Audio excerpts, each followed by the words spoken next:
अपनी शुरुआती शिक्षा दीक्षा के बाद रावण ने कई वर्षों तक शिव की गहन तपस्या की। तपस्या के दौरान रावण ने शिव को प्रसन्न करने के लिए बलिदान के रूप में अपना सिर 10 बार काटा। हर बार जब वो अपना सिर काटता था तो उसके धड़ में एक नया सिर लग जाता था, जिससे उसने अपनी तपस्या पूरी की और अंत में भगवान शिव उसकी तपस्या से प्रसन्न होकर उसे वरदान देते हैं। तब रावण ने अहंकार में अपने वरदान में नश्वर इंसानों को छोड़कर देवताओं, राक्षसों, सांप और जंगली जानवरों से हानि न होने का वर मांगा, जिसका मतलब था कि ये सभी प्रजातियां उसे कोई नुकसान नहीं पहुंचा सकती।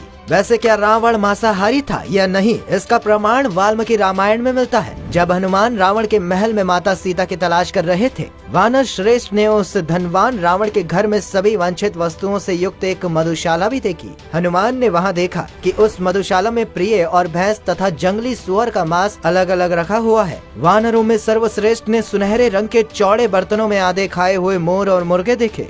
सुअर और बकरियां शाही हिरण और मोर के मांस को दही और सोचल नमक में संरक्षित देखा।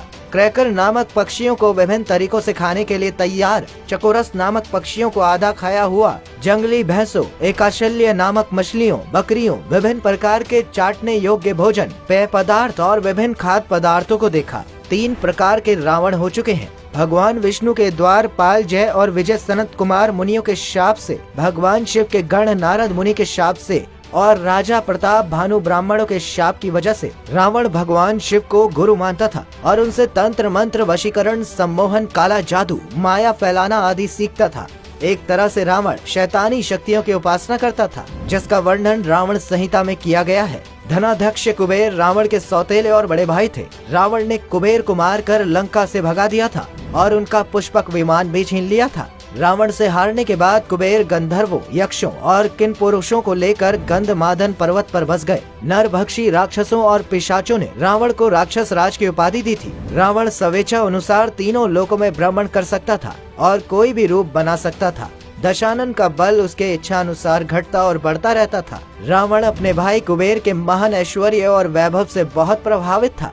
जब उसे पता चला कि कुबेर के पास अतः संपदा तप के प्रभाव से आया है, तो उसने भी ब्रह्मचर्य का पालन करते हुए हजारों साल तक तप किया और महान शक्तिशाली राक्षस बन गया। रावण इतना बड़ा मायावी था कि श्री राम से युद्ध करते समय उसने बहुत से नकली हनुमान उत्पन्न कर दिए थे, जो श्री राम को घेर कर उनसे युद्ध करने लगे थे। ये देखकर वानर सेना में हाहाकार मच गया। त्रिलोक विजेता रावण को सहस्त्र अर्जुन ने युद्ध में हराकर बंदी बना लिया था। रावण को वो विचित्र जीव समझकर अपने राज्य में ले गया, जहाँ बच्चे रावण के साथ खेलते थे। तत्पश्चात रावण के पितामह महर्षि पुलस्त्य के कहने पर सहस्त्र अर्जुन ने रावण को छोड़ा था। इंद्र, अग्नि, वायु, शनि, यमराज जैसे वैर किया, क्योंकि उसे पता था कि उसके पाप कर्म इतने ज्यादा है कि वह चाहकर भी अपने भजन कीर्तन करके मुक्ति नहीं पा सकता।